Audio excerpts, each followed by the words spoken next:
शिमला के मिडिल बाजार में 18 जुलाई को एक रेस्टोरेंट में एलपीजी गैस लीक होने के चलते विस्फोट हुआ था। फोरेंसिक रिपोर्ट में ये खुलासा हुआ है। इस हादसे में एक व्यक्ति की मौत हो गई थी और अन्य 13 लोग घायल हुए थे। इस रिपोर्ट से किसी भी साजिश की अटकलों पर पूर्ण विराम लग गया है, क्योंकि जांच में किसी विस्फोटक सामग्री का अवशेष नहीं मिला है। रिपोर्ट में कहा गया है कि विस्फोटक स्थल पर डेटोनेटर या टाइमर जैसे विस्फोटक उपकरणों का कोई टुकड़ा नहीं मिल पाया है। क्या कुछ रिपोर्ट में जो है खुलासा हुआ है? ये जो मिडल बाज़ार में एक इंसिडेंट ब्लास्ट की रिपोर्ट हुई थी, उसकी इन्वेस्टिगेशन के लिए हमने एक स्पेशल इन्वेस्टिगेशन टीम कंस्टिट्यूट की थी। उस टीम में हमारे जो मेन इन्वेस्टिगेटर्स हैं, जो डीएसपी हेडक्वार्टर और एडिशनल एसपी जो हमारे हेडक्वार्टर हैं, इसके अतिरिक्त जो है हमने फॉरेंसिक एक्सपर्ट भी हमारी इस इन्वेस्टिगेशन टीम का इम्पॉर्टेंट पार्ट रहे। जब ये इंसिडेंट हुआ था उसके इमीडिएटली बाद ही हमने इसमें फॉरेंसिक एक्सपर्ट्स को इनवाइट किया था वो स्पॉट विजिट करने के लिए, और उसके बाद भी वो लगातार हमारी इन्वेस्टिगेशन में शामिल रहे और हमें अपना जो एक्सपर्ट जो उनका ओपिनियन रहता है और गाइडेंस रहती है उस दिशा में हम इन्वेस्टिगेशन कर रहे थे। तो अभी फॉरेंसिक एक्सपर्ट की जो हमारी स्टेट फॉरेंसिक जो साइंस लेबॉर्ट्री की जो रिपोर्ट है, उनकी रिपोर्ट हमारे पास आई और उस रिपोर्ट में जो प्रथम दृष्टया लग रहा था कि ये एक गैसियस ब्लास्ट है, एलपीजी से जो ब्लास्ट हुआ है उसके लीक होने से ब्लास्ट हुआ है, वो रिपोर्ट आई है और उसी के अनुरूप हम आगे की इन्वेस्टिगेशन अब करेंगे। लोगों में जो है नहीं, इसमें इन्वेस्टिगेशन जो है पुलिस जो है अपना काम पूरा कर रही है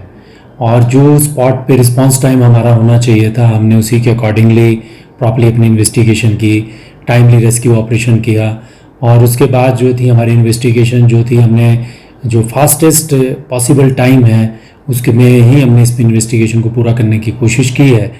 और जो धारणाएं शंकाएं होती हैं किसी भी बड़े इंसिडेंट जो इस तरह की होती है उसमें डेफिनेटली बनती हैं,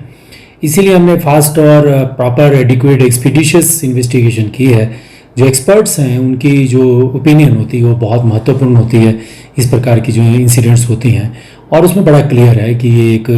गैस से हुआ एक्सप्लोजन है और इसमें कोई नेफेरियस एलिमेंट या कोई एंटीनेशनल एलिमेंट्स की कोई इन्वॉल्वमेंट हमको नहीं मिली। और इसके आधार भी हैं जो प्रत्यक्षदर्शी हैं जो इस इंसिडेंट में इंजर्ड हुए हैं, उन्होंने भी यही हमको स्टेटमेंट दी थी कि ये जो जब वो उस रेस्टोरेंट में काम कर रहे थे वहाँ पर जब गए तो वहाँ पे काफ़ी मात्रा में गैस लीक हो चुकी थी और फिर भी हो रही थी। इसके अलावा जो स्पॉट पे हमें कोई ऐसा साक्ष्य नहीं मिला जो ये दिशा देता हो कि इसमें कोई इस प्रकार का एक्सप्लोजन है जो नेफेरियस या बैड एलिमेंट्स ने कोई एक्सप्लोजन किया होगा। तीसरी बात ये है कि ये कॉन्शियस और एक्सक्लूसिव पोजीशन जो था वो हिमाचल रसोई के वर्कर्स, ओनर और उन्हीं को एक्सेस थी, कोई थर्ड पार्टी तो उसमें नहीं गई थी। और ये सारी चीज़ें क्यूमुलेटिवली यही सुजेस्ट कर रही थी कि गैस लीक होने से हुआ है।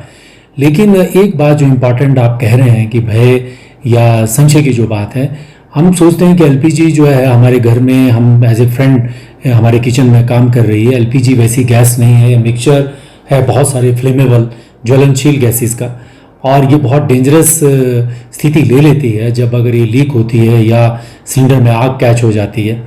तो उस परिस्थिति से हम सबको सावधानी बरतनी चाहिए, बचाव अपना रखना चाहिए। और इसी दिशा में हमने डिस्ट्रिक्ट एडमिनिस्ट्रेशन को, जिलाधीश और म्यूनसिपल कॉरपोरेशन को पत्र भी लिखे हैं कि फायर सेफ्टी को लेकर के शिमला में बहुत सारी ईटरीज़ हैं, बहुत सारे होटल्स हैं और बहुत सारी ईटरीज़ जो हमारे मेन कोर एरिया में ही हैं, उनको फायर सेफ्टी की ट्रेनिंग होनी चाहिए। और साथ साथ में फायर सेफ्टी को लेकर के जो मेज़र लेने चाहिए वो सबको मेज़र लेने चाहिए जो इस तरह का बिजनेस कर रहे हैं। तो ये सारी बातें हैं और इसमें बिल्कुल स्पष्ट है जब एक्सपर्ट अपनी राय दे रहे हैं, तथ्य हमारे सामने हैं, फैक्ट्स हमारे सामने हैं, तो इसमें कोई इस तरह की दो राय है ही नहीं और हम भी अपनी इन्वेस्टिगेशन इसी दिशा में अकॉर्डिंगली बढ़ा रहे हैं।